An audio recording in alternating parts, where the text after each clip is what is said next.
32, microeconomics, and on here we are looking at what are the objectives of firms and also divorce of ownership and control.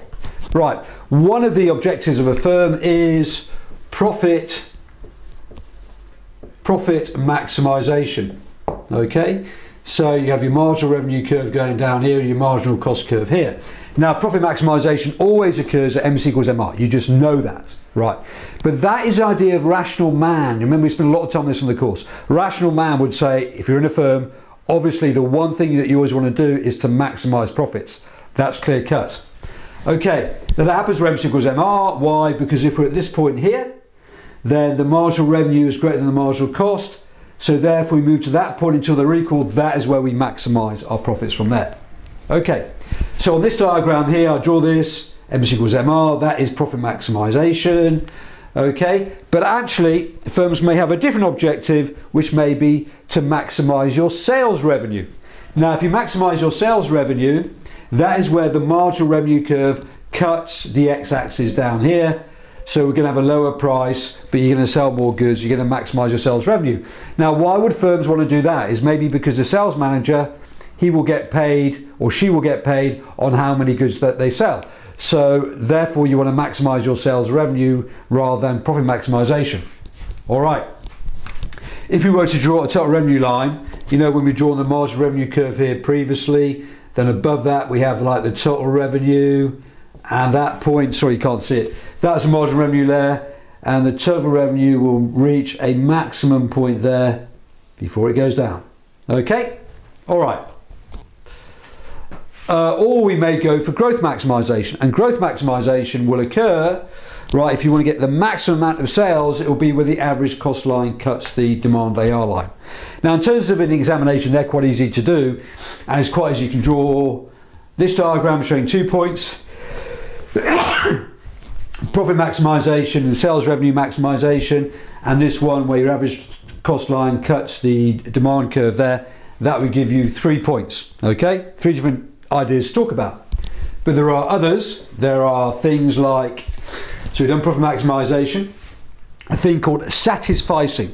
This comes from behavioural economics again, and when you run a firm, what you want to do is you want to, as long as everybody is satisfied in that firm, so the workers are getting reasonable wages, the sales managers are happy because you're going for growth, the shareholders are happy because you are making money, and if you look at all those different factors together, then you try and work out a system where everyone is reasonably content, and that is called satisficing, where you are fulfilling the objectives of everybody. So it may well not be profit maximisation, but maybe everyone is reasonably happy with what's going on in the firm. With some firms, it's just purely about survival. The firm just wants to survive, or it's going through hard times, and so do anything it can to survive. Now, I'm not sure why you're not going to try and profit maximise at that point as well, but there is a survival objective. So revenue maximisation, sorry, so that's sales maximisation, which is the one down here, growth maximisation, where the average cost line hits the average revenue line. You might want to go for growth, which is also, sorry, I made a mistake there. This should probably be sales revenue maximisation, which will be that point there. Growth maximisation will be where the average cost line hits the average revenue line. Then a lot of firms these days have social objectives, right? Okay, there's been a huge rise in social entrepreneurship in the UK.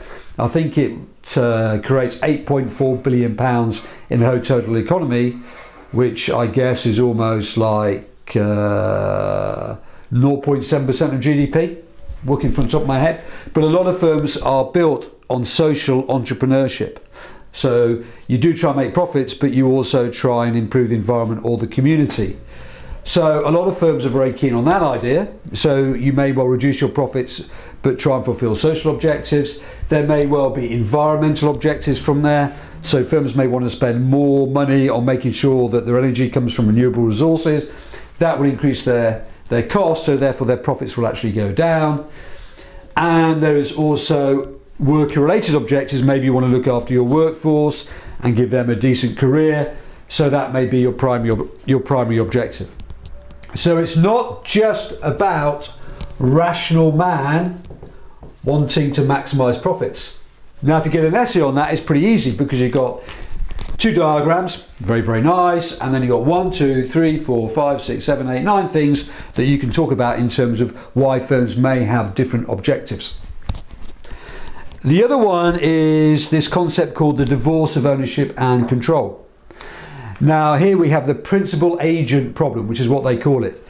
The principal problem is because the people who own the firm are the shareholders, but the managers run it. So there may be a conflict between the two, because what the shareholders would want, they would want profit maximisation, more profits, greater dividends for them, or they may even want short-term profits, so they get more returns, whereas the managers may be motivated by a whole different variety of things. Managers tend to want to grow a firm because that's only natural. You join a firm, you want to make it bigger.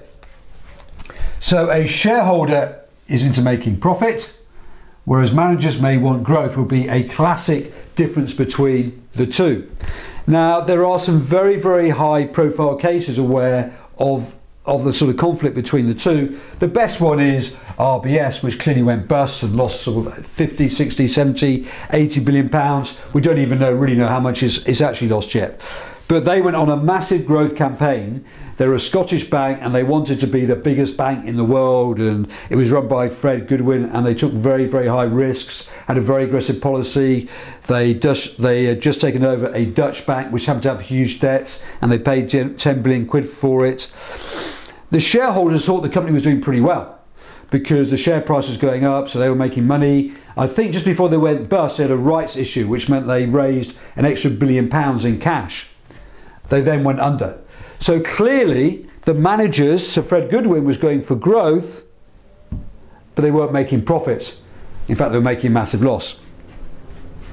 Barclays, all the banks were sort of guilty of that.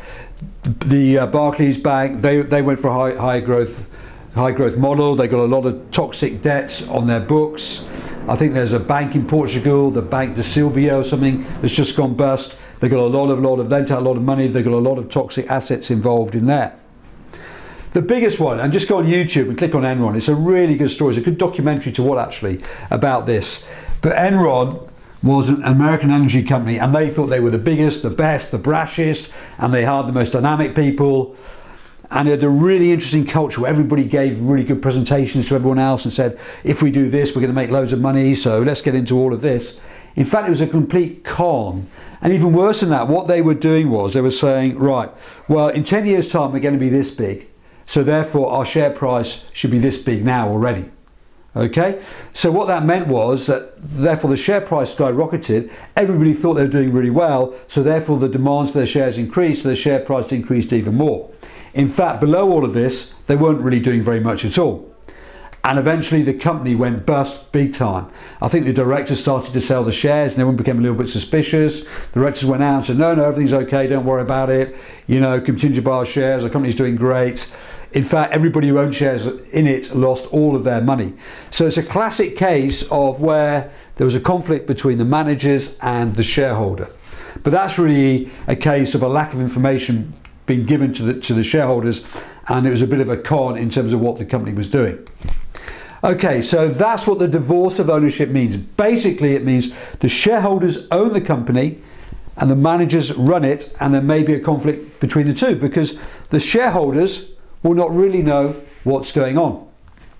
I think Greenpeace recently, they've gone out and they bought a lot of shares in a lot of big companies, and then they will look at their ethical policies. So they may force companies to take a stronger stance in terms of the environment. Okay. However, clearly, if you take a stronger stance, a stronger line in terms of the environment, then that's going to hit your profit maximisation. So don't forget, when we're doing this bit, is we make the assumption that man is rational and they make good decisions. Well, in the case of Enron, it was probably corrupt. In the case of Sir Fred Goodwin at RBS, he followed a very, very poor strategy at the time. So lesson 32 over. Objectives of firms, there are lots of them. Divorce of ownership and control is where managers may have different objectives.